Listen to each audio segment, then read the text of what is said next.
Ruben Abati, the anchor with Rice Television, was wrong in telling Peter Obi that he has no right to be moralizing about the issue of Tinubu's identity crisis.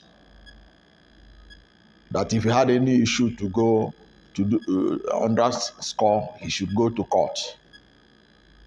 At the same time, he was telling us that the Supreme Court will not accept any new evidence, speaking from both sides of the mouth. But the fact remains that P2B has a right to call Tinubu out because there are so much inconsistencies in his identity that were discovered in the discovery that Atiku obtained from Chicago State University. Nobody can deny that fact of the inconsistency in his